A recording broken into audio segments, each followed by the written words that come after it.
Hello bakers, இந்த வீடியோவில் இப்போ என்ன பார்க்க போகிறோன்னா மேங்கோ மூஸை எப்படி வீட்டில் ஈஸியாக செய்கிறன்றதை பார்ப்போம். ஆனால் இந்த வாய்ஸ் ஓவரில் நம்ம டெய்லி சாப்பிட்றோம் மேங்கோக்கு பின்னாடி நம்மளுக்கு தெரியாத இன்ட்ரெஸ்டிங் ஃபேக்ட்ஸை கேட்போம். வாங்க ரெசிபிக்குள்ளே போகலாம். மெயினாக நம்மளுக்கு ஃபஸ்ட்டு ஞாபகம் வருது சம்மர் தான். சம்மரில் நம்மளுக்கு ஞாபகம் வர ஃபஸ்ட்டு ஃப்ரூட் எதுன்னு பார்த்தோன்னா மேங்கோ. இந்தியா தான் இந்த உலகத்திலேயே அதிகமாக மாம்பழத்தை உற்பத்தி பண்ணுறது. வருஷத்துக்கு எவ்வளோன்னு பார்த்தோன்னா சுமாராக ஒரு 25 மில்லியன் டன்ஸ் அளவுக்கு மாம்பழம் இந்தியாவில் உற்பத்தி ஆகிட்டு இருக்குது.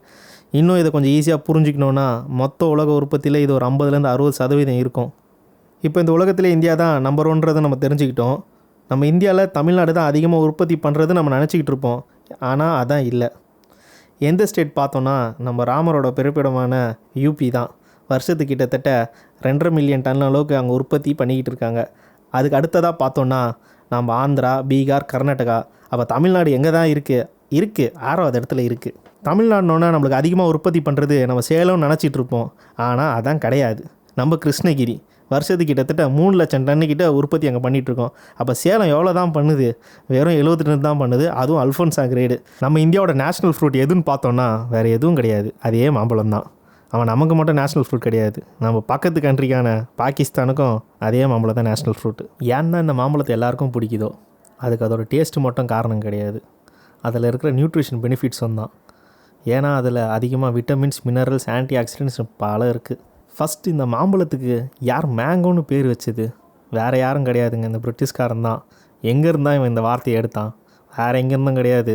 நம்ம தமிழ் வார்த்தையாக யூஸ் பண்ணுற மாங்காயை தான் அப்படியே உல்ட்டா பண்ணி மேங்கோன்னு வச்சுருக்கான். ஜென்ரலாக மேங்காவை பார்த்தோன்னா 150 கிராம்லேருந்து 350 கிராம் வரைக்கும் வெயிட் இருக்கும். இந்த உலகத்தில் அதிகமாக வெயிட் இருக்கிற மாம்பழம் எங்கே இருக்குன்னா பிலிப்பைன்ஸில் தான். அதோடய வெயிட்டு மட்டும் கிட்டத்தட்ட 3.5 கிலோ. இதுதான் 2009 கின்னஸ் வேர்ல்ட் ரெக்கார்டும். இந்த உலகத்திலே காஸ்ட்லியான மாம்பழம் எங்கே இருக்குன்னா நம்ம ஜப்பானில் தான். அதோட பேர் மியாசக்கி. 1 கிலோ விலை ஜஸ்ட்டு 3 லட்சம் தான். யாராவது மியாசக்கியை சாப்பிட்ருந்தீங்கன்னா டேஸ்ட் எப்படி இருக்குன்னு கமெண்ட் பண்ணுங்கள். 2022 டேட்டா படி இந்தியாவோட மாம்பழ உற்பத்தியோட மதிப்பு எவ்வளோன்னு பார்த்தோன்னா 419 பில்லியன் INR, கிட்டத்தட்ட 42,000 கோடி.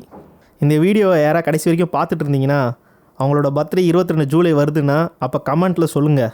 ஏன்னா அன்றைக்கி தான் இந்தியாவோட மேங்கோ டே. இந்த மாதிரி நிறைய பேக்கிங், கொஞ்சம் ஃபன், கொஞ்சம் ஃபேக்ட்ஸோட வீடியோ வேணும்னா நம்ம சேனலை லைக் பண்ணுங்கள், கமெண்ட் பண்ணுங்கள், ஷேர் பண்ணுங்கள். முக்கியமாக சப்ஸ்கிரைப் பண்ணிவிட்டு அந்த பெல் ஐக்கானை தட்டி விட்ருங்க.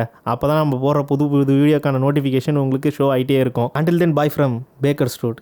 இது நம்ம வே டு டேஸ்ட்.